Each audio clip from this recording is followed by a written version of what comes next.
The easiest person to deceive is the one who has already been betrayed. That thought stayed with me as I stood behind the second-floor window of a vacant townhouse across the street from my family estate. The binoculars felt cold in my hands.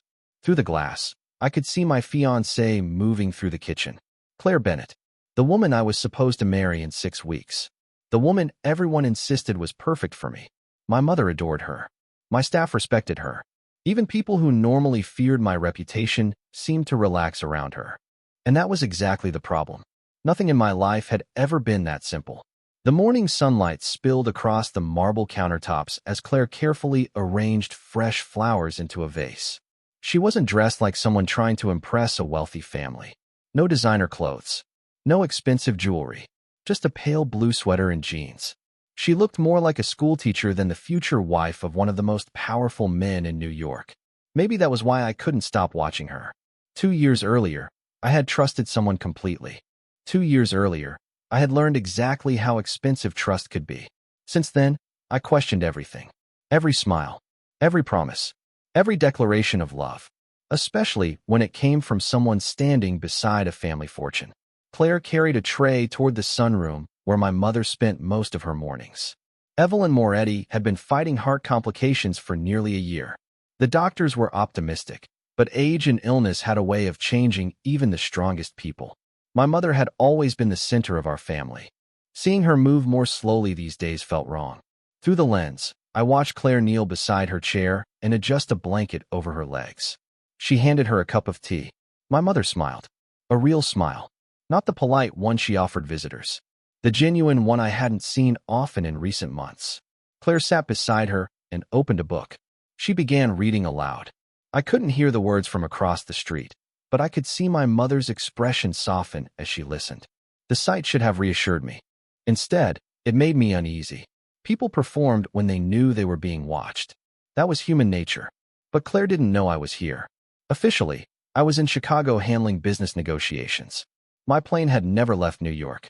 For the next 2 weeks, I intended to learn exactly who she was when nobody important was looking.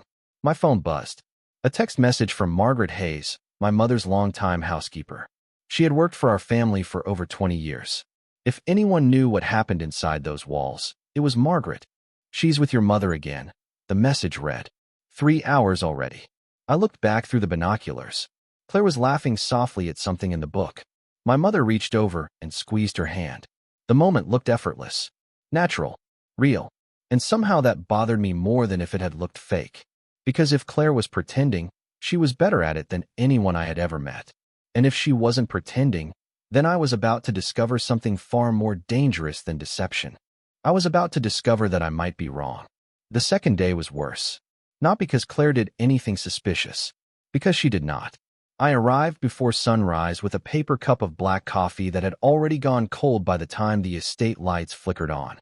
The sky above Manhattan carried that pale gray color that only existed for a few minutes before morning fully arrived. Through the binoculars, I watched the kitchen come alive. Claire was already awake. It was barely 6:30. She moved quietly through the room, tying her hair back before pulling ingredients from the refrigerator. Eggs, fresh fruit, oatmeal. Nothing complicated. Nothing extravagant. My family employed a full kitchen staff. She could have ordered anything she wanted. Instead, she cooked herself. 30 minutes later, she carried breakfast upstairs to my mother. The image should not have stayed with me. But it did. Because Claire was smiling. Not the practiced smile people wore when they expected praise. The kind that appeared naturally when nobody was paying attention. At least nobody she knew about. I lowered the binoculars and rubbed my eyes. Sleep had become difficult lately. Every time I closed my eyes, I found myself replaying old mistakes. Old betrayals. Old lessons. Trust no one completely. It was a rule that had kept me alive and successful for years. Yet every hour I spent watching Claire made that rule harder to follow. Around noon, Margaret sent another text. She canceled lunch with her friends again. I frowned. Claire had been meeting the same group of friends every Wednesday for nearly a year.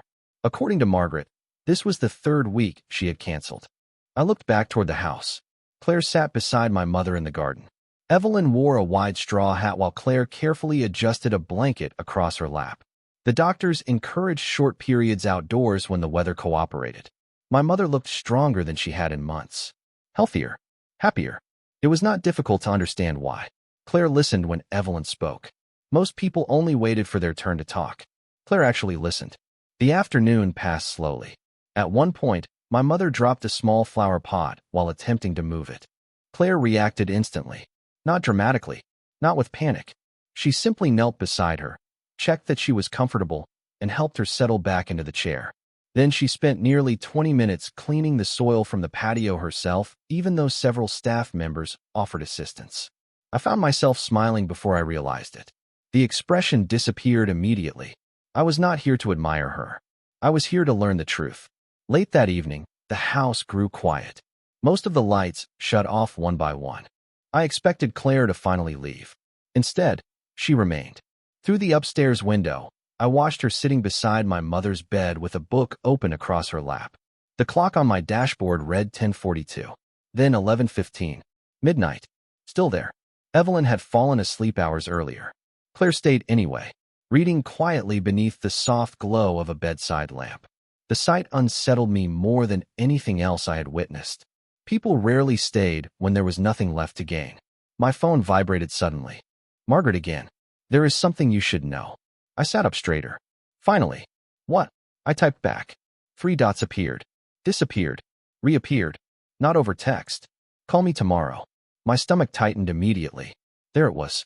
The first crack. The first sign that perhaps my instincts had not failed me after all. I looked back through the binoculars.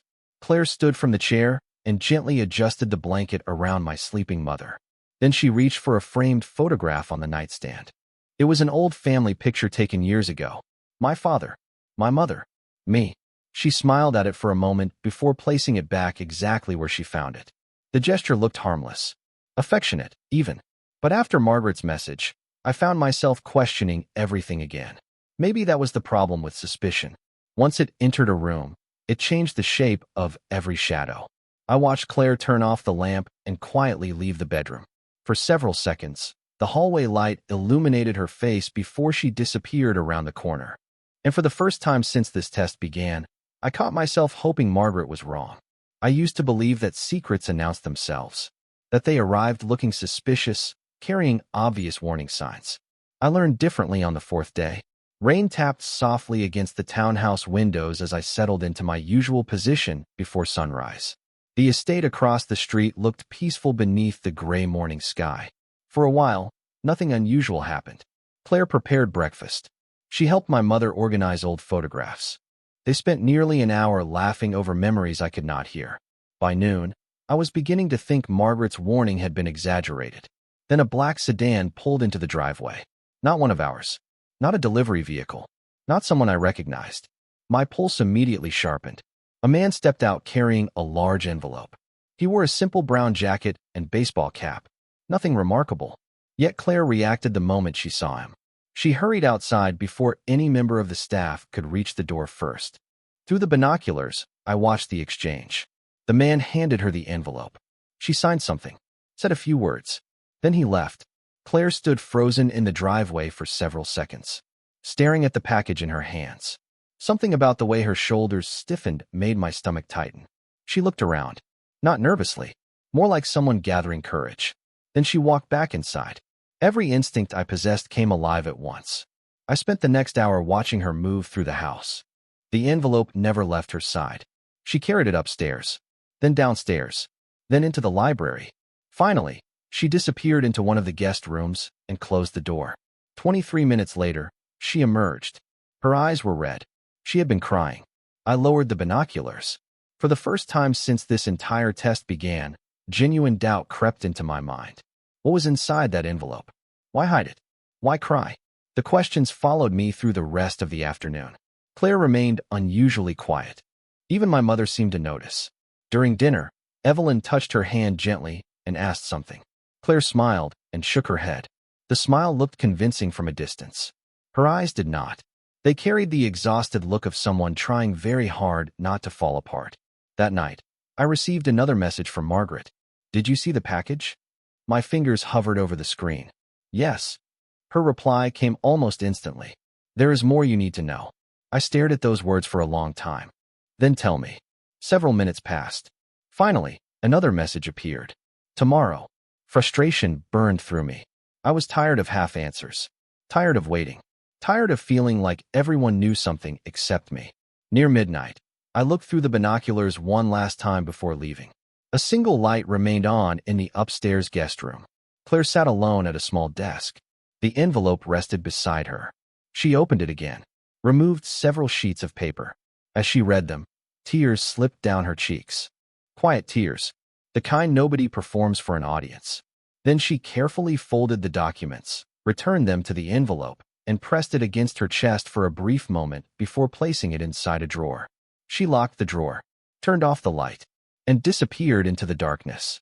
I sat motionless long after the room went dark, because the more I watched Claire Bennett, the less she resembled a woman hiding greed, and the more she resembled someone carrying a burden she did not want anyone else to see.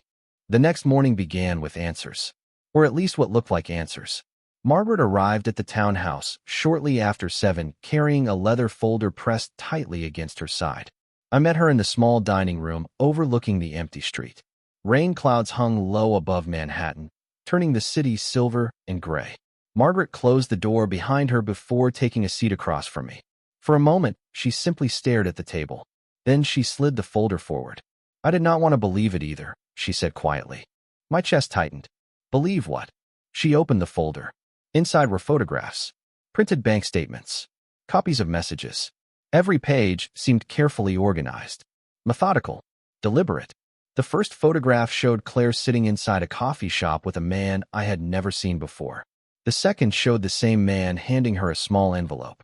The third captured them leaving separately less than 5 minutes apart. I looked up. Who is he? Margaret shook her head. I do not know his name, but I have seen him several times over the past 2 months. My eyes dropped back to the documents. There were transaction records next. Several deposits into an account I did not recognize. Not enormous amounts, but enough to attract attention. Enough to create questions. Then came printed screenshots of text messages. The sender's number was hidden. Most of the messages were short. Meeting times, addresses, references to documents. My stomach sank with every page I turned, because each piece alone meant very little. Together they created a story, a troubling one. Why are you showing me this now? I asked. Margaret's expression darkened. Because your mother loves her. Because I needed to be certain before I said anything. Silence filled the room. Outside, traffic moved steadily through the wet streets below. I looked at the photographs again.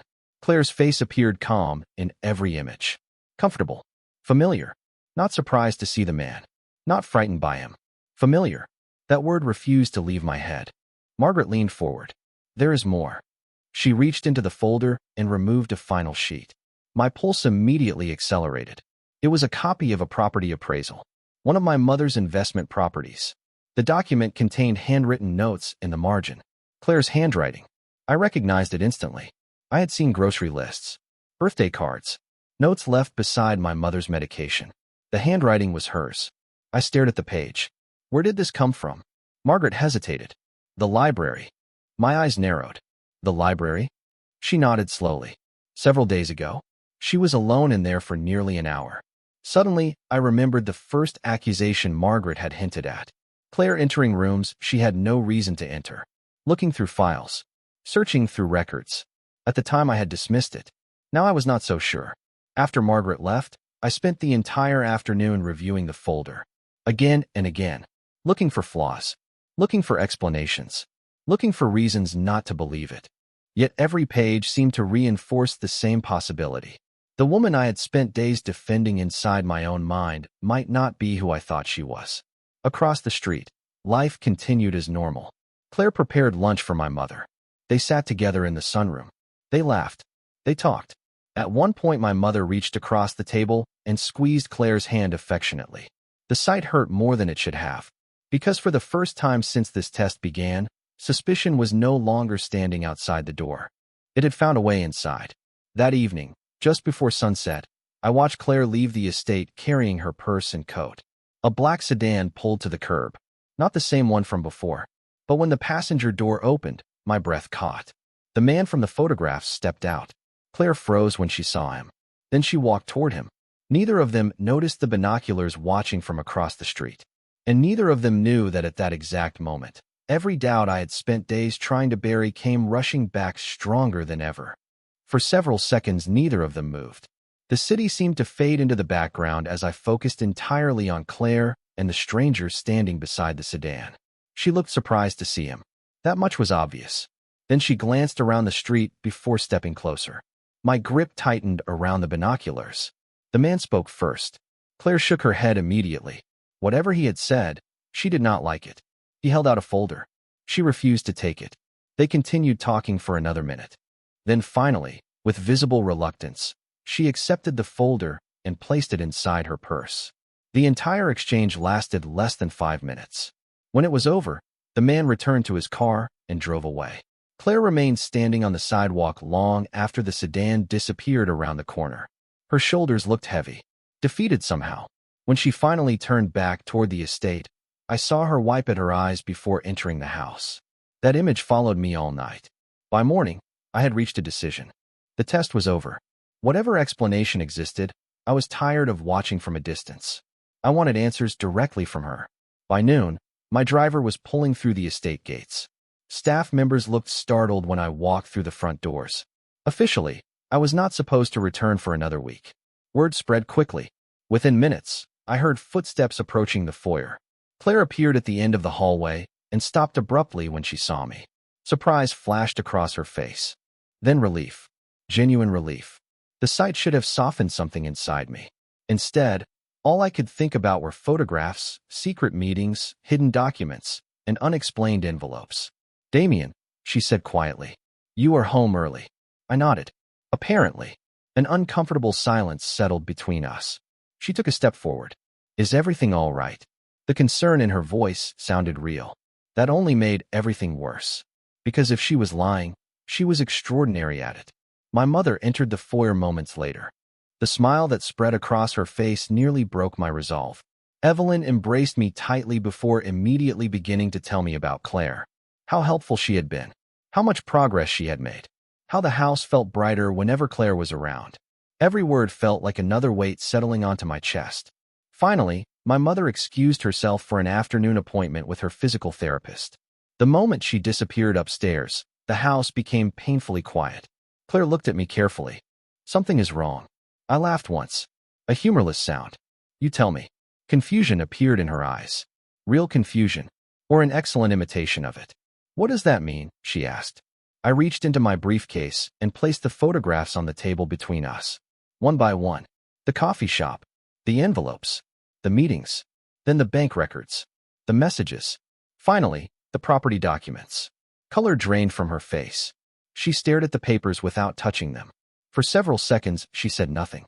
Absolutely nothing. That silence became the final piece, convincing me I was right. "I gave you every opportunity to be honest," I said quietly. "Damien." Her voice cracked. "Please let me explain." But I was already shaking my head.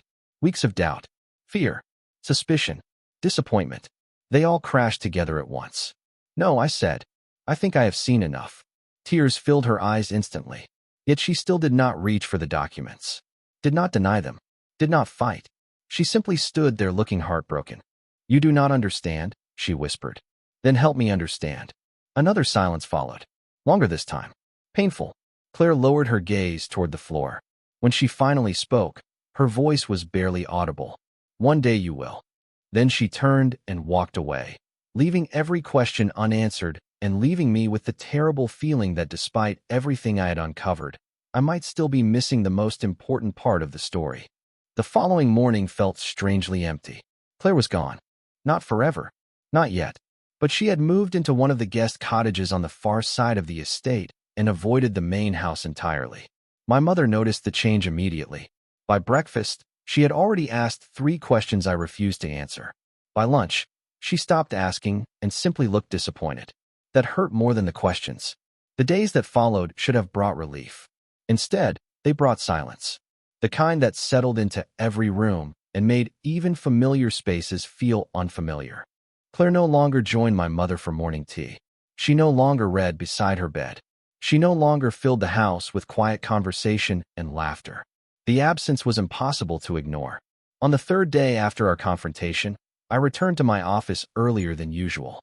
Rain tapped against the windows while I worked through contracts and financial reports. For the first time in years, numbers failed to hold my attention. My mind kept returning to the same image. Claire standing beside the table, tears in her eyes, saying almost nothing in her defense. A knock interrupted my thoughts. Margaret entered carrying a stack of files. She had worked for our family so long that she rarely waited for permission. Normally, I found that comforting. Today, something felt different. Nervous. Rushed. She placed the files on my desk. As she turned to leave, a smaller folder slipped from beneath her arm and fell onto the floor. Papers scattered everywhere. Margaret froze. For a brief second, genuine panic crossed her face. Then she quickly bent down to gather everything. Too quickly. One page landed near my chair. Before she could reach it, I picked it up. The moment I looked at it, the room seemed to tilt. It was a photograph, one I had seen before. Except this version was different. The date stamp had been altered. My eyes narrowed. I reached for another page. Then another. My pulse began pounding. Several of the documents Margaret had shown me were inside the folder. The same photographs. The same records. The same messages. But now there were editing notes attached. Handwritten instructions. Dates. Corrections. Revisions. My stomach dropped. What is this? I asked quietly. Margaret's face turned pale. She opened her mouth, closed it, then looked away. The silence told me more than any answer could have. Margaret, my voice hardened. What is this? She sank into the chair across from me. 20 years seemed to settle onto her shoulders all at once. For several seconds, she stared at her hands. Then she whispered the words that shattered everything. It was supposed to protect your family. I stared at her in disbelief. Protect us from what? Tears filled her eyes. From trusting the wrong person. My chest tightened. None of it made sense. Not yet. But one thing became painfully clear. The evidence had not appeared on its own. Someone had built it. Someone had arranged every photograph, every document, every suspicion. And that someone was sitting directly across from me. I felt sick. Because the moment that realization arrived, another followed immediately behind it. Claire had been telling the truth. Every memory from the past 2 weeks returned at once. The late nights beside my mother. The canceled lunches. The tears. The exhaustion. The quiet kindness she showed when nobody knew she was being watched. Suddenly those moments carried a completely different meaning. Margaret lowered her head. I never expected it to go this far. But I barely heard her. My mind was already somewhere else. Because for the first time since this entire nightmare began, I was no longer asking whether Claire had lied to me. I was asking a far more frightening question. If she was innocent, then what had she been trying so desperately to hide? Margaret spoke for nearly an hour. By the time she finished, the woman I thought I knew seemed to have aged 10 years in a single afternoon. Her voice trembled as she explained everything. 22 years earlier, she had lost custody of her daughter after a series of legal decisions she never believed were fair. The case had involved one of my mother's charitable foundations. Evelyn had not made the decision herself, but Margaret blamed her anyway. Over time, that disappointment hardened into resentment. Then resentment became something darker, something she carried for decades. When Claire entered our lives, Margaret saw an opportunity. She expected another fortune hunter, another woman attracted to the Moretti name. So she started watching, following, collecting information. At first, she claimed she wanted to protect my family. But somewhere along the way, protecting became controlling. And controlling became manipulating. I told myself I was helping, she whispered through tears. Then I could not stop. I listened in silence.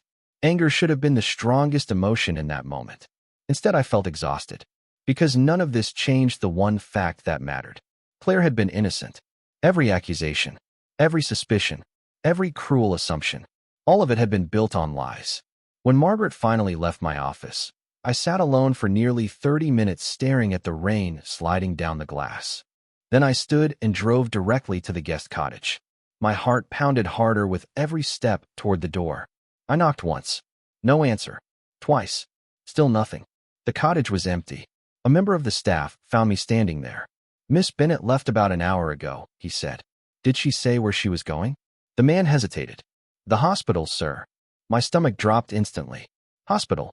Suddenly, every strange detail from the past 2 weeks came rushing back. The envelope. The tears. The secret meetings. The documents she protected so carefully. None of it had ever involved money. I knew that now. which meant there was only one reason left for someone to hide information that desperately. Fear. 20 minutes later, I was walking through the lobby of St. Andrew Medical Center. The smell of coffee and disinfectant filled the air. Families sat quietly in waiting areas. Nurses moved through hallways carrying tablets and charts. Everything felt painfully ordinary. A receptionist pointed me toward the oncology wing after I gave Claire's name. Oncology. The word hit me harder than I expected. My pulse accelerated. Suddenly I understood why she had looked so tired. Why she canceled lunches. Why she cried alone at night. Why she never defended herself properly. Because she had been fighting a battle I knew nothing about. I found her sitting alone near a window overlooking the city. She had not noticed me yet. A folder rested in her lap.